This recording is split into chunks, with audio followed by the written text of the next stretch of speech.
היום נספר סיפורים מהחיים הקשורים לכבדי שמיעה וחרשים. יום השמיעה הוא יום של מודעות שרוצה לגרום לכם לפתיחות וזכרו. נגישות שעבר רגישות וזכרו. נגישות שעבר רגישות. אנו המורות ולקויי שמיעה רואות חשיבות בהצגת הבעיה. אין מה לומר, התקשורת לא קלה ובטח לא פשוטה, אך חייבת להיות סובלנות והבנה. יום השמיעה הוא יום של מודעות שרוצה לגרום לכם לפתיחות וזכרו. נגישות שעבר רגישות וזכרו. נגישות שעבר רגישות.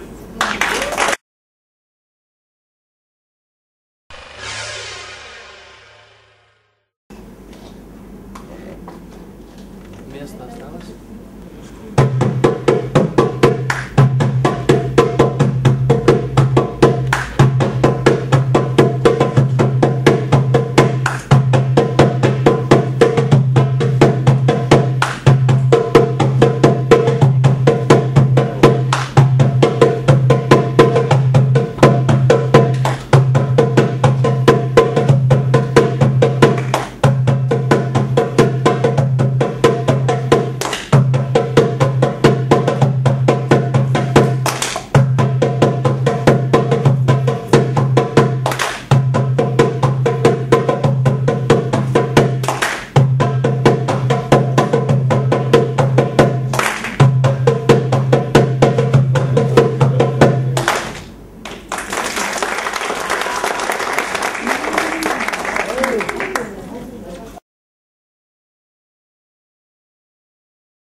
שלום, אני טל ואני מורה ללקויי שמיעה ואני בכבדי שמיעה.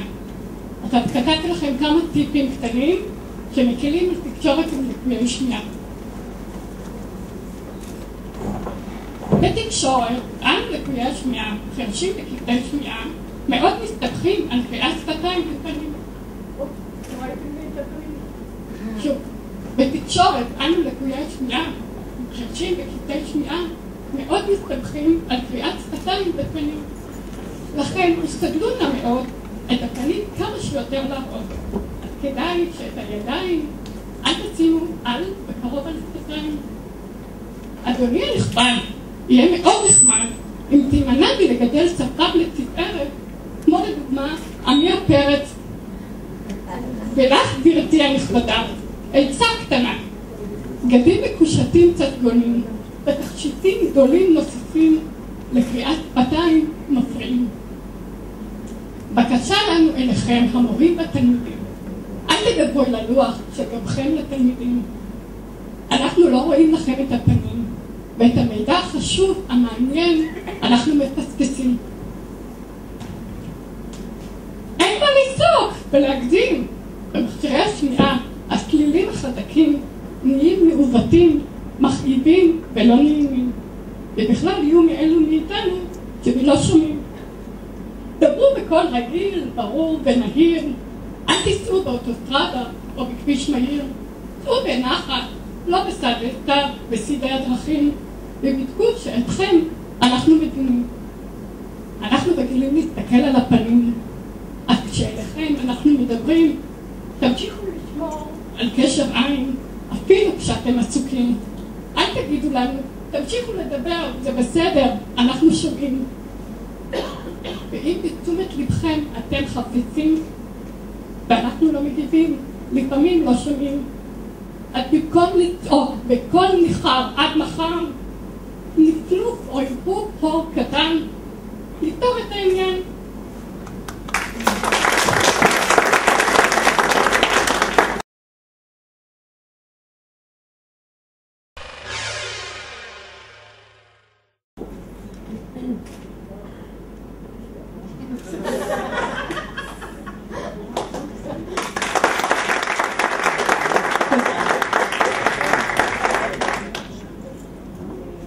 שלום. שלום, קוראים לי גליה ואני כבדי שמיעה. אני נשואה לבעל שומע בהם לשתי בנים שומעים ומקסימים. גדלתי בסביבת אנשים שומעים ולמדתי במסגרות רגילות עם אנשים שומעים. לא היה לי קל והתביישתי בזה שאני לקוית שמיעה וכמעט ולא הרכבתי מכשירי שמיעה. עבדתי כמסאז'יסטית טיפולית בבית מלון. היה לי קשה לתקשר עם האנשים ולא תמיד הבנתי אותם, אבל הייתי מטפלת טובה. בנוסף הייתי אמורה לעשות טלפונים ולהזמין אנשים לטיפולים אצלי בעבודה. היות וקשה לי לדבר בטלפון, הייתי צריכה לעלות לחדרים ולחלק הזמנות לאנשים. חשבתי על הרעיון לדפוק בדלת, אבל לא תמיד הייתי בטוחה אם אני יכולה להיכנס, כי לא שמעתי מאחורי הדלת אם אמנו לי כן או לא. זאת הייתה סיטואציה מביכה בשבילי, אבל הצלחתי להתגבר עליה. הגעתי לכאן בחיפוש אחר כיווני מקצוע חדשים. כשהגעתי לכאן הייתי בילד, ראיתי אנשים מסתמנים, לא הבנתי. ביקשתי בהתחלה שלא יסתמנו לי, כי נעלבתי. בהמשך התרגלתי, ראיתי ששפת סימנים היא שפה יפה. אם בעבר בסביבת שומעים הרגשתי חסרת ביטחון ולא שייכת, פה בכיתת לקויי השמיעה הרגשתי שייכת. הרגשתי שיש לי מקום ואין לי במה להתבייש. היום אני יותר בטוחה בעצמי, גם בחברת השומעים, ואני מקליבה מכשירי שמיעה.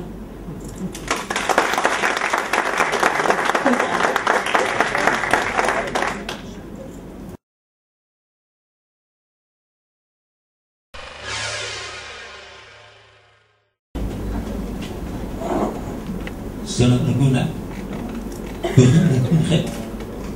negosiasinya tamu atas tidak seanak-anak negosiasinya dan khususnya makan ambasad sekretari makan asing berbeza. איזו אסוציאציה עולה בראשכם כאשר אתם שומעים את המילה חירש או כבד שמיעה?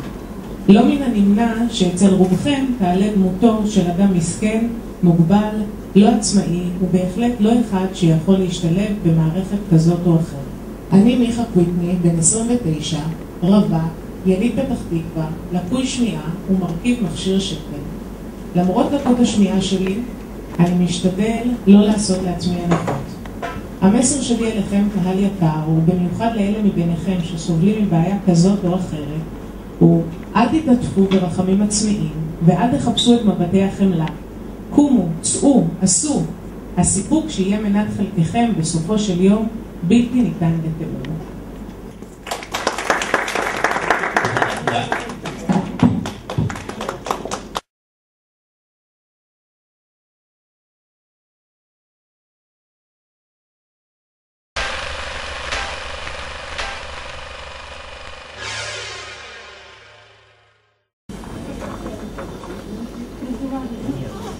אנחנו רוצים להסביר הסבר קצר גם על שפת הסימנים.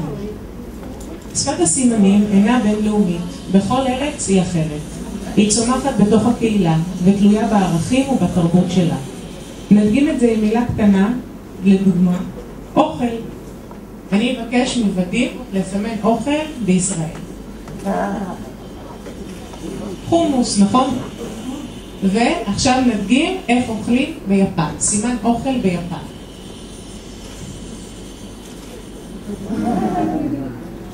צ'ופסטיקס. נדגים את זה עכשיו גם עם המילה תה בישראל ובאנגליה. נבקש מודים לסמן תה בישראל.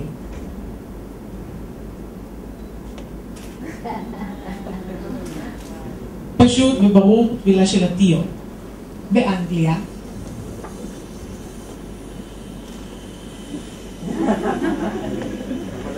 אלגנטי, עם הזרת. נדגים את זה גם עם משפט.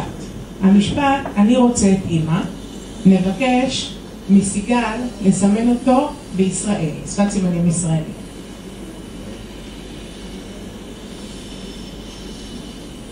ברוסיה,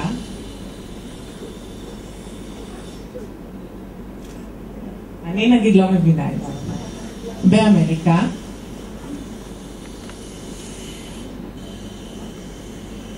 בכל שפה סימון אחר, תלוי תרבות. נדגים את זה גם עם משפט שאלה.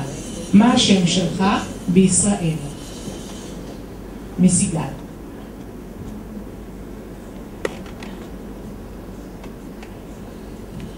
ברוסיה,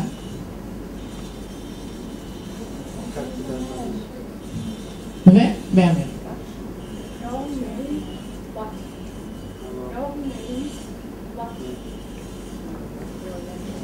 שפת הסימנים היא גם לא ג'סטות או פנטומימה, היא שפה בפני עצמה.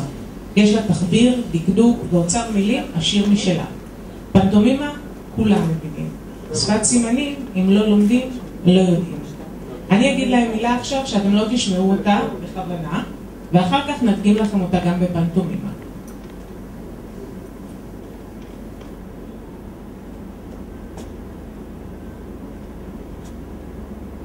יש למישהו מושג מה היא סימנה? מסר. כוח. ועכשיו נדגים את זה בפנטומימה.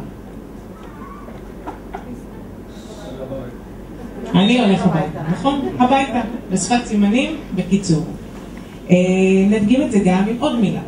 שוב לא תדעו מה.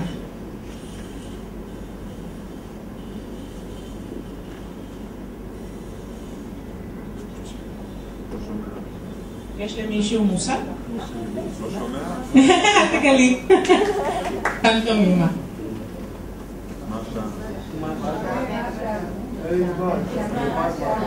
לא. כמה זמן נגמר? משעמם, יפה. נדגים את זה עכשיו גם עם משפט שאלה.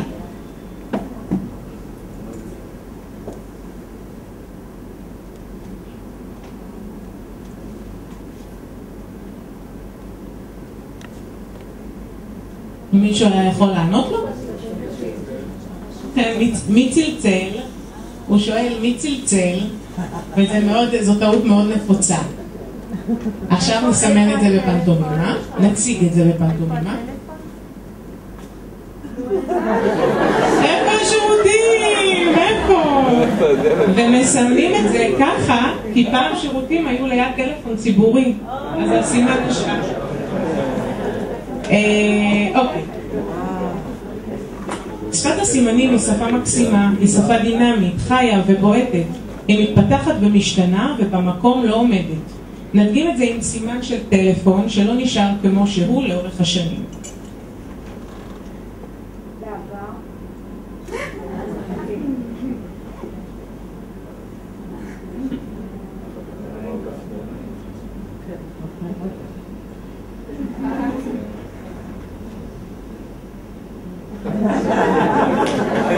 מטלפון חוגה ועד אייפון. תודה רבה.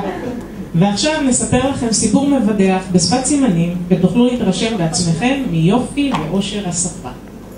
תודה רבה לודים וסיגל.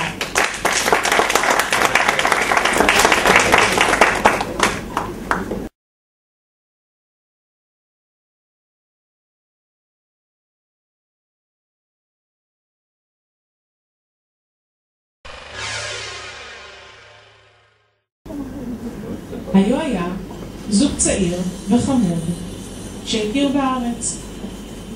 הבחורה הייתה חירשת והבחור היה חירש.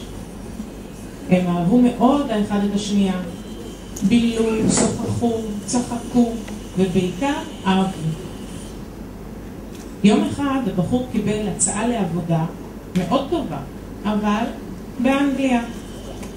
הזוג היה שבור לב והם לא ידעו מה לעשות. הם חשבו וחשבו, ולבסוף הבחורה אמרה לו שייקח את העבודה. זאת עבודה טובה וחשובה לעתיד המשותף של שנינו. בצער רב הם החליטו להיפרד בגלל העבודה. התחבקו, התנשקו ונפרדו בדמעות. הבחור התחיל לעבוד בעבודה החדשה, והיה מרוצה. התקדם והצליח, והבחורה נשארה בארץ, והמשיכה בלימודיה. הם הקפידו לדבר המון, להתעדכן מה קורה אצל כל אחד מהם, ובעיקר למסור את אהבתם הרבה האחד לשנייה. כאשר הגיע יום ההולדת של הבחור, היה לבחורה רעיון מצוין. היא תטוס אליו ותפתיע אותו. היא אמרה לבחור שהיא צריכה את הכתובת שלו, כי היא רוצה לשלוח לו מתנה. והוא לא חשב בכלום, והמתין בשמחה למתנה. נתן לה את הכתובת. הבחורה בררה מחירים, מוזמנים, וקנתה את הכרטיסים. הגיע היום, והיא עלתה על המטוס, בדרך אליו כולה מרוגשת ומלאת ציפייה. הבחורה נחתה באנגליה ועלתה על המונית. היא הראתה לנהג את הכתובת הכתובה על הפתק, והם יצאו לדרך. הדרך הייתה ארוכה, והיא נסעה ונסעה ונסעה, והפליגה במחשבותיה על האהבה הגדולה שמצפה לה. והנה, המונית הגיעה ליעדה, והנהג סימן לה שעליה לרדת, והצביע על הבניין ממול. היא ירדה מהמונית, וחיפשה את הפתק שעליו כתוב מספר הדירה. אבל לא יבואי, הפתק נשאר במונית. מהר היא חיפשה את הפלאפון כדי לחייג לבחור ולשאול אותו מה מספר הדירה. אבל גם את הפלאפון היא לא מוצאת. מה היא תעשה? כבר היה מאוחר, חשוך וקר. חשבה וחשבה, ולפתע היה לה רעיון. היא נעמדה והתמתחה והתחילה לצעוק בקולי קולות כמו שלא צעקה מעולם. לאט לאט התחילו להידלק אורות בחלונות הבניין, והמשיכה לצעוק ולצעוק, ונדלקו עוד ועוד אורות, עד שלבסוף כל האורות בבניין דלקו, מלבד חלון אחד שנשאר חשוך. הבחורה חייכה חיוך רחב ושבע רצון, ואמרה לעצמה, הנה החדר של הבחור שלי, היחיד שממשיך לישון בכל הצעקות האלה.